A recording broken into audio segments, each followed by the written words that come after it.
services fiscaux.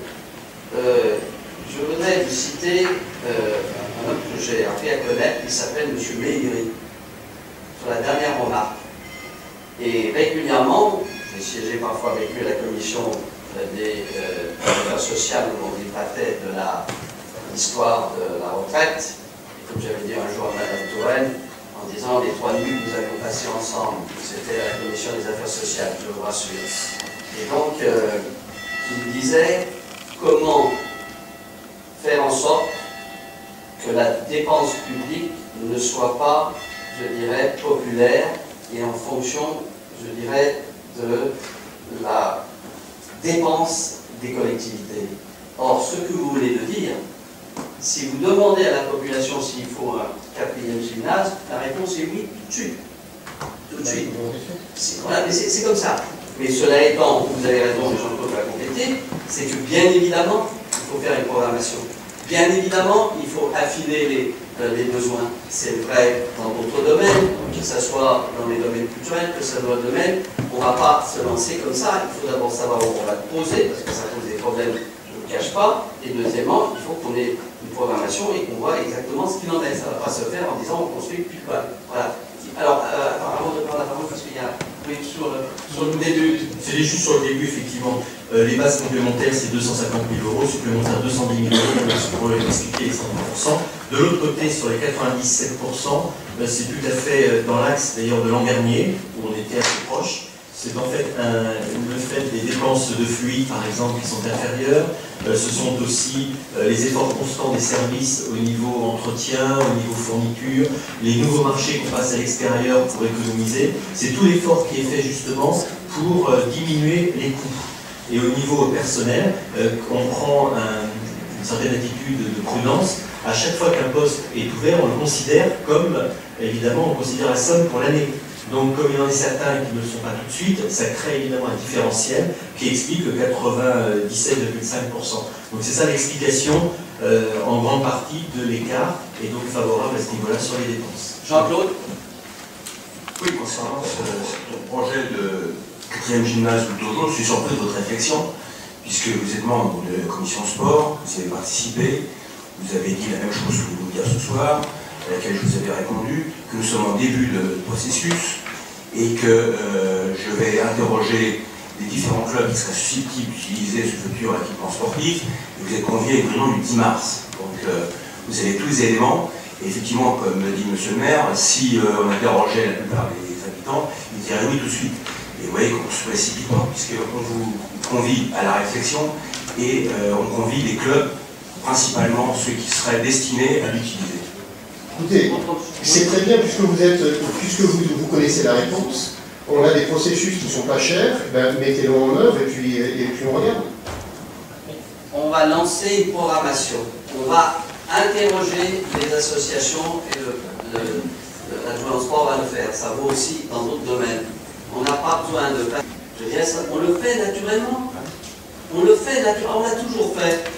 Quand on a rénové la piscine, on a posé des questionnaires, etc. Donc on le sait, on sait en matière associative qu'il y a un certain nombre de créneaux qui sont difficiles à combler.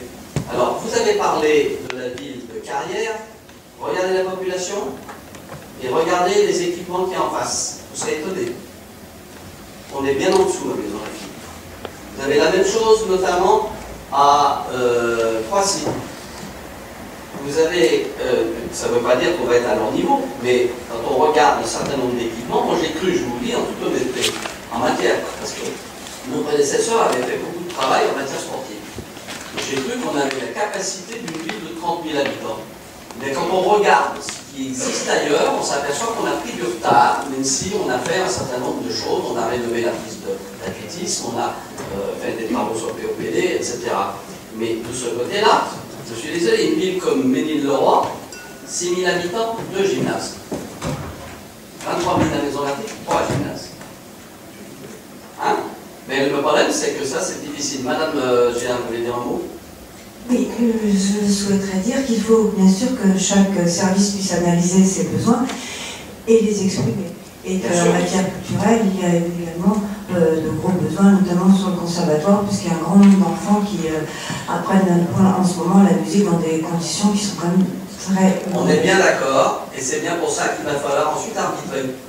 Parce qu'il y a des besoins en matière culturelle, il y a des besoins en matière sportive, et il y a un moment, il va falloir arbitrer, et c'est la raison pour laquelle, d'ailleurs, dans le tableau qui vous a été projeté, où cette année on dégage 2,2 millions, je me suis refusé à mettre en 2017, 2018 des sommes, parce que ça va être fonction des arbitrages.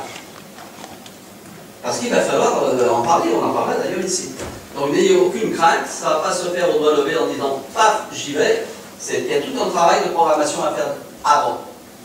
Et il faudra tenir compte des besoins culturels, des besoins sportifs. Je pense qu'on peut y arriver, mais il va falloir être un peu patient parce que ça ne va pas se faire en 15 jours. Autre point. Allez-y, monsieur Moulon. Alors, puisqu'on était sur les projets, déjà, enfin, moi, je l'ai dit en commission, mais le fait qu'on puisse évoquer des projets à plus long terme me semble une bonne chose. Je pense que le fait que ça intervienne maintenant, alors je comprends, parce que c'est la réponse qui m'a été donnée, c'est lié au fait qu'on termine un cycle et qu'on reprend.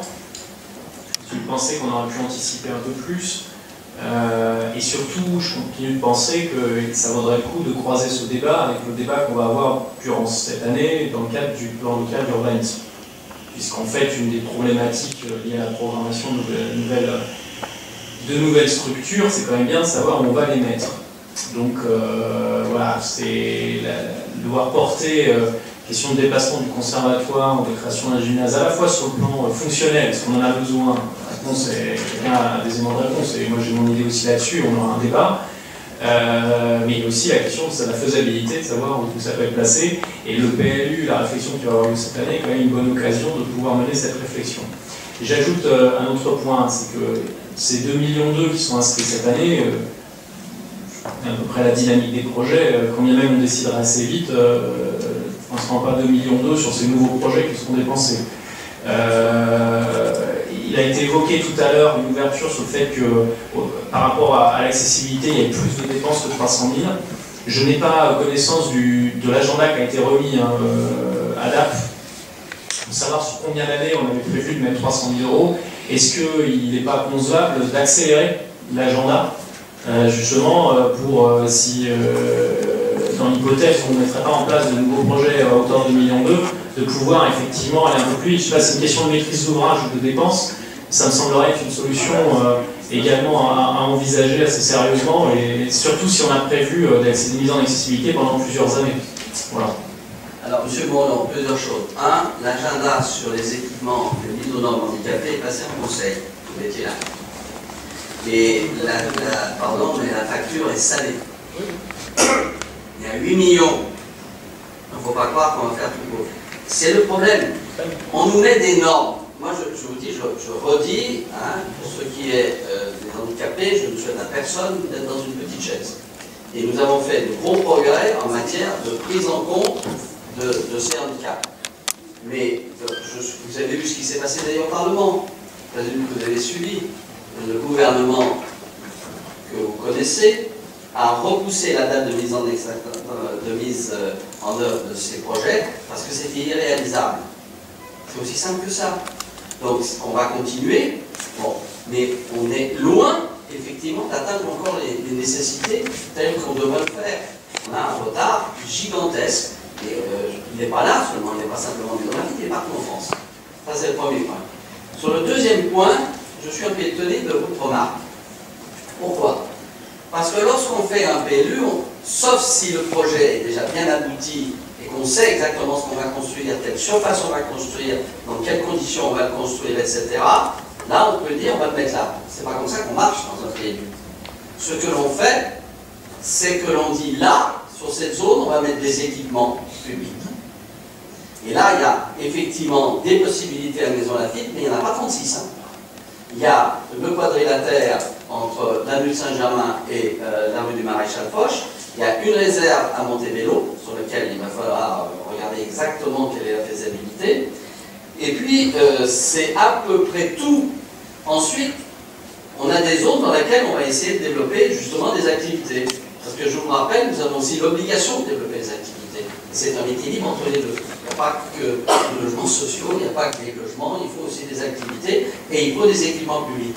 Et pour rien vous cacher, l'autre jour, lorsqu'on nous a présenté, notamment entre là où il y a le conservatoire, entre la rue de Saint-Germain et la rue du Maréchal Foch, on m'avait déjà présenté un schéma dans lequel il y avait au plein milieu de la zone une place publique. Je dis, il y a le feu. Je ne sais pas comment, peut-être qu'il y aura une place publique, mais je ne sais pas comment ça va être agencé, car c'est complexe. Il y a un garage qu'il faut déplacer, il y a un bricolage qu'il va falloir reconstruire, il y a un conservatoire qu'il va falloir prendre en compte. Bref, il y a certainement aussi des nécessités d'avoir d'autres équipements publics. Donc, on est au début de ce processus. À ce stade, contrairement à ce que vous pensez, nous n'allons pas dire c'est là où on le met, mais nous dégageons des possibilités ensuite de choisir en fonction de la programmation. C'est aussi simple que ça. Allez-y. Oui.